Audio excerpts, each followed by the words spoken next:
അപ്പോൾ ഇനി അടുത്തതായിട്ട് നമ്മുടെ കുട്ടികളുടെ വാട്സപ്പ് ഗ്രൂപ്പിലെത്തിയിട്ടുണ്ട് ഇവിടെ. ഇത് വെച്ചിട്ട് ഒരു 3 കുട്ടികൾ ചെയ്യുന്നത് നമുക്കൊന്ന് നോക്കാം. അപ്പോൾ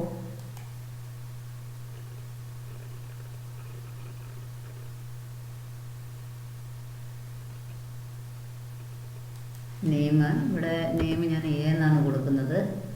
ക്ലാസ് ആൻഡ് ഡിവിഷൻ 1 എന്ന് കൊടുക്കുന്നു. നെക്സ്റ്റ് കൊടുത്തു കഴിഞ്ഞാൽ നമ്മുടെ ക്വസ്റ്റ്യൻ വരും. ഇനി അത് ക്ലാസ്സും ഡിവിഷനൊന്നും കൊടുത്തിട്ടില്ലെങ്കിൽ അടുത്ത സെക്ഷനിലേക്ക് പോവില്ല. അത് റിക്വയർഡ് ആക്കി നമ്മൾ വെച്ചതുകൊണ്ട്. ഇത് ആരാണെന്നാണ്. അപ്പോൾ ഇവിടെ ആൻസർ ബാഡൻ പവൽ ക്ലിക്ക് ചെയ്യുന്നു. ഒന്നാമത്തെ ആൻസർ. ഇവിടെ രണ്ടാമത്തെ സ്കൗട്ട് പ്രസ്ഥാനത്തിൻ്റെ ഉപജ്ഞാതാവ് ഞാൻ ബോവർ എന്നാണ് കൊടുക്കുന്നത്.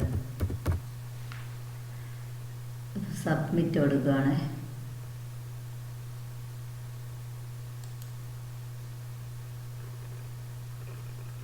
രണ്ട് ചോദ്യം. ഇവിടെ സ്കോർ കാണാൻ പറ്റുന്നുണ്ട്. അങ്ങനെ ഒരു ഓപ്ഷൻ നമ്മൾ ഉണ്ടാക്കി വെച്ചിട്ടായിരുന്നു. ഒന്നാമത്തെ ചോദ്യത്തിന് 5 പോയിൻ്റാണ്. അത് 5 പോയിൻറ്റും കിട്ടിയിട്ടുണ്ട്. 5ൽ 5. ഒന്നാമത്തെ ശരിയാണ്. ഫീഡ്ബാക്ക് കറക്റ്റ് എന്ന് വന്നിട്ടുണ്ട്. രണ്ടാമത്തെ ഉത്തരം തെറ്റാണ്, 0 മാർക്കാണ്. Correct answer Baden പവലാണ്.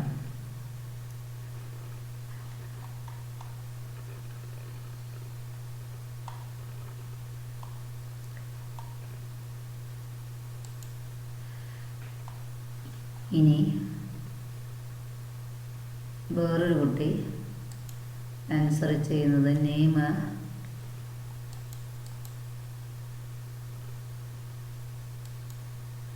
വാട്സപ്പ് വെബിൽ പോവാണ്. അടുത്ത കുട്ടി വേറൊരു കുട്ടി ഇതേ ലിങ്കിൽ കയറിയിട്ട് നെയിം ബി എന്നാണ് കൊടുക്കുന്നത്. ക്ലാസ് ആൻഡ് ഡിവിഷൻ 2 കൊടുക്കുന്ന.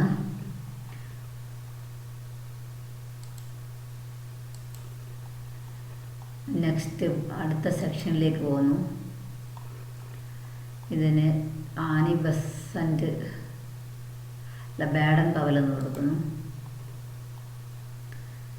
സ്കൗട്ട് പ്രസ്ഥാനത്തിൻ്റെ ഉപജ്ഞാതാവ്. ഇതിൻ്റെ ആൻസർ ബാഡൻ പവൽ എന്ന് തന്നെ കൊടുക്കുകയാണ്. സബ്മിറ്റ് കൊടുക്കുകയാണ്. ഇപ്പോൾ 2 കുട്ടികൾ ഉത്തരം എഴുതിയിട്ടുണ്ട്. ഇനി അടുത്ത വാട്സപ്പിൽ തന്നെ പോയിട്ട് മൂന്നാമത്തെ ഒരു കുട്ടി ഉത്തരം കൊടുത്താൽ എങ്ങനെ ഉണ്ടാവും നോക്കാം. നെയിം സി കൊടുക്കുന്നു. ക്ലാസ് ആൻഡ് ഡിവിഷൻ 3 കൊടുത്തു. നെക്സ്റ്റ് അടിച്ച്. അപ്പോൾ ഇതിൽ ബോവറാണ് കൊടുക്കുന്നത്. ഒന്നാമത്തെ ഉത്തരം. രണ്ടാമത്തെ ഉത്തരം ഇത് ആനി ബസന്റ് എന്ന് കൊടുക്കുന്നത്.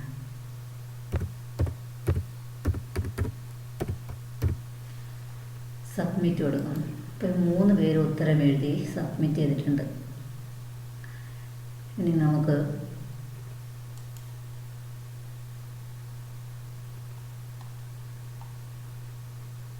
നമ്മുടെ ചോദ്യത്തിന് എത്ര റെസ്പോൺസ് വന്നു അറിയാൻ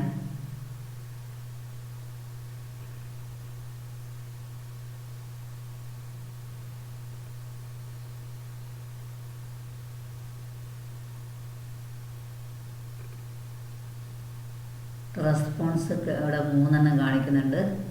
അപ്പോൾ റെസ്പോൺസ് ക്ലിക്ക് ചെയ്യുക. 3 റെസ്പോൺസ് വന്നിട്ടുണ്ട്. ഇതിൽ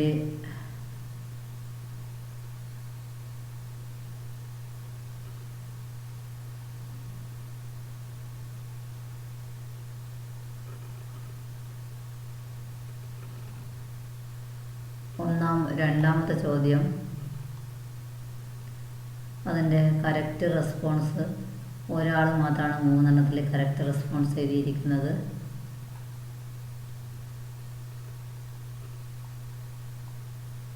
ഹൂ ഇസ് ദിസ് എന്നതിന് 3ൽ 2 കറക്റ്റ് റെസ്പോൺസ് ഉണ്ട്.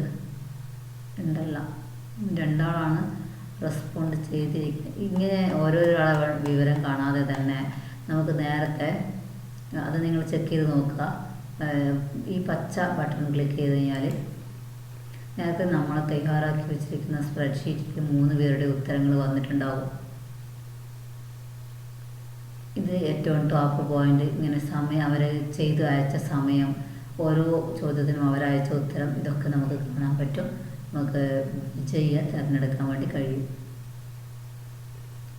ഇങ്ങനെ നിങ്ങളൊരു ഗൂഗിൾ ഫോം ഉപയോഗിച്ചൊരു ക്വിസ് തയ്യാറാക്കുക.